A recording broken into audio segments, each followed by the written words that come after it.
Hi, എല്ലാവർക്കും നമസ്കാരം. പുതിയൊരു വീഡിയോയിലേക്ക് സ്വാഗതം. ഞാനിന്നിവിടെ മഹാരാഷ്ട്രയിലേക്ക് ഒരു പ്രധാനപ്പെട്ട ആലു ചപ്പാത്തിയാണ് കാണിക്കാൻ പോകുന്നത്. അപ്പോൾ ഇത് കുട്ടികൾക്കൊക്കെ വളരെ ഇഷ്ടപ്പെടുന്നൊരു ചപ്പാത്തിയാണ്. ആലു പൊറോട്ട, ആലു ചപ്പാത്തി എന്നൊക്കെയാണ് ഇതിന് പറയുക. അപ്പോൾ ഇത് നമുക്ക് വെറും ഉരുളക്കിഴങ്ങ് വെച്ചുകൊണ്ട് എളുപ്പത്തിൽ നമുക്ക് തയ്യാറാക്കിയെടുക്കാം. ഞാനിവിടെ 3 ഉരുളക്കിഴങ്ങാണ് എടുത്തിരിക്കുന്നത്. ഇത് നമുക്ക് ആദ്യം കുക്കറിലിട്ട് നല്ലപോലെ ഒന്ന് വേവിച്ചെടുക്കണം. ഇത് നല്ലപോലെ വെന്ത് കിട്ടണം, എന്നാലേ നമുക്കിത് ഉടയ്ക്കാൻ പറ്റുള്ളൂ. ഉരുളക്കിഴങ്ങൊക്കെ തൊലി കളഞ്ഞെടുത്തിട്ടുണ്ട്. അപ്പോൾ വലിയൊരു സവാള ചെറുതായി അരിഞ്ഞതും ഇഞ്ചിയും പച്ചമുളകും കുറച്ച് മല്ലിയിലയും ചെറുതായി അരിഞ്ഞതും കൂടെ എടുത്തു വെച്ചിട്ടുണ്ട്. അപ്പോൾ ഉരുളക്കിഴങ്ങ് നമുക്ക് ഇതുപോലൊരു മാഷ് വെച്ച് നന്നായിട്ട് മാഷ് ചെയ്തെടുക്കാം. ഇതുപോലെ പൊടിച്ചെടുക്കാം. നമുക്കൊരു കയ്യിൽ വെച്ചിട്ടായാലും ഇതുപോലെ ഒന്ന് പൊടിച്ചെടുത്താൽ മതിയാവും. അതിലേക്ക് അരിഞ്ഞു വെച്ചിരിക്കുന്ന സവാളയും പച്ചമുളകും ഇഞ്ചിയും ചേർത്ത് കൊടുക്കാം, മല്ലിയിലയും ഒക്കെ ചേർത്ത് കൊടുക്കാം. ഇനി ഇതിലേക്ക് 1/4 ടീസ്പൂൺ മഞ്ഞൾപ്പൊടി, പിന്നെ 1/2 ടീസ്പൂൺ മുളക് പൊടി,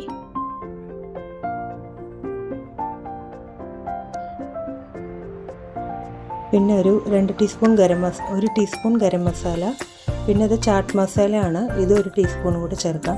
ചാട്ട് മസാല ഇല്ലെങ്കിൽ കുഴപ്പമില്ല, ഗരം മസാല മാത്രം ചേർത്താൽ മതിയാവും. പിന്നെ ഇതിലേക്ക് ഒരു 1/4 ടീസ്പൂൺ ജീരകം കൂടി ചേർത്തിട്ടുണ്ട്. പാകത്തിന് ഉപ്പ് കൂടി ചേർക്കാം. പിന്നെ ഇതിലേക്ക് കസൂരി മേത്തിയാണ് ചേർക്കുന്നത്. അപ്പോൾ ഇതിൽ കസൂരി മേത്തി ചേർക്കുമ്പോഴാണ് അത് നല്ല ടേസ്റ്റ് ഉണ്ടാവുക. അപ്പോൾ അതും കൂടെ നമുക്ക് ഇതിലേക്ക് ഇട്ടിട്ട് നന്നായിട്ട് ഇളക്കി കൊടുക്കാം. ഇതിൽ വെള്ളം ചേർക്കാൻ പാടില്ല. വെള്ളം ചേർത്ത് കഴിഞ്ഞാൽ നമുക്കിത് ഉരുട്ടിയെടുക്കാൻ ബുദ്ധിമുട്ടാണ്. ഇതിലേക്ക് കുറച്ച് കളറിന് വേണ്ടിയിട്ട് കാശ്മീരി മുളക് പൊടി കൂടി ചേർക്കുന്നുണ്ട്, ഒരു 1/4 ടീസ്പൂൺ. ഇനി ഇത് കൈകൊണ്ട് നന്നായിട്ട് കുഴച്ചെടുക്കാം. ഇനി ഇതുപോലൊരു ഉരുളയാക്കിയെടുക്കാം. അപ്പോൾ ഈ മിക്സ് എല്ലാം ഇതുപോലെ നമുക്ക് ഉരുളയാക്കിയിട്ട് ഒരു പ്ലേറ്റിലേക്ക് മാറ്റി കൊടുക്കാം.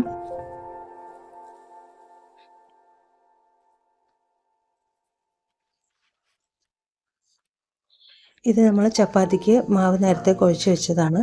അതിൽ നിന്ന് നമുക്ക് സാധാരണ ഒരു ചപ്പാത്തിക്ക് വേണ്ട അത്രയും മാവ് എടുക്കാം. ആദ്യം നമുക്കിത് ചെറുതായിട്ടൊന്ന് പരത്തി കൊടുക്കാം.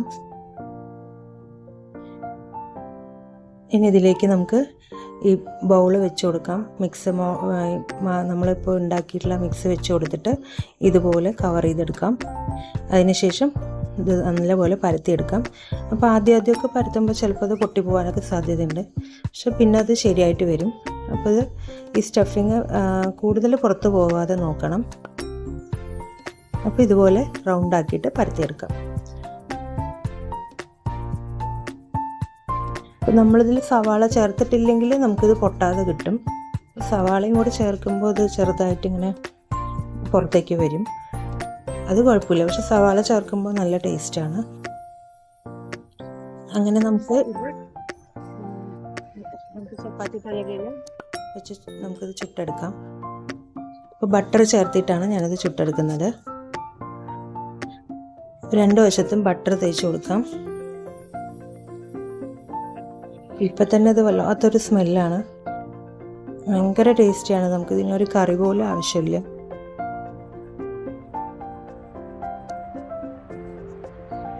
നന്നായിട്ട് മൊരിഞ്ഞു വന്നിട്ടുണ്ട്. അപ്പം നമുക്ക് ഓരോന്നും ഇതുപോലെ ചുട്ടെടുക്കാം. ചിലതൊക്കെ ഇതുപോലെ ചെറുതായിട്ട് പൊട്ടിയിട്ടുണ്ട്, പക്ഷെ കുഴപ്പമൊന്നുമില്ല, നല്ല ടേസ്റ്റാണ്. നമ്മളിപ്പോൾ ഷേപ്പ് കറക്റ്റല്ലെങ്കിലും ചപ്പാത്തി എന്തായാലും കഴിച്ചു, അത്രയ്ക്കും ടേസ്റ്റാണ്. അപ്പോൾ ഓരോന്നും നമുക്കിതുപോലെ തയ്യാറാക്കിയെടുക്കാം. അപ്പോൾ നിങ്ങളും വീട്ടിലിത് ട്രൈ ചെയ്ത് നോക്കണം, തീർച്ചയായിട്ടും ഇഷ്ടപ്പെടും.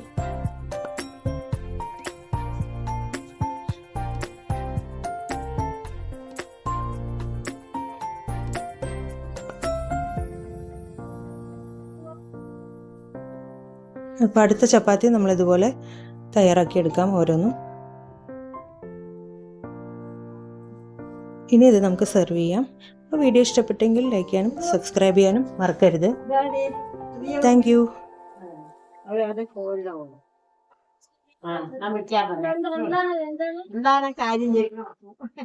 ഇത് നമുക്ക് സോസിൻ്റെ കൂടെയൊക്കെ കഴിക്കാൻ അടിപൊളിയാണ് കേട്ടോ. അപ്പോൾ അടുത്ത വീഡിയോ ആയിട്ട് വീണ്ടും കാണാം.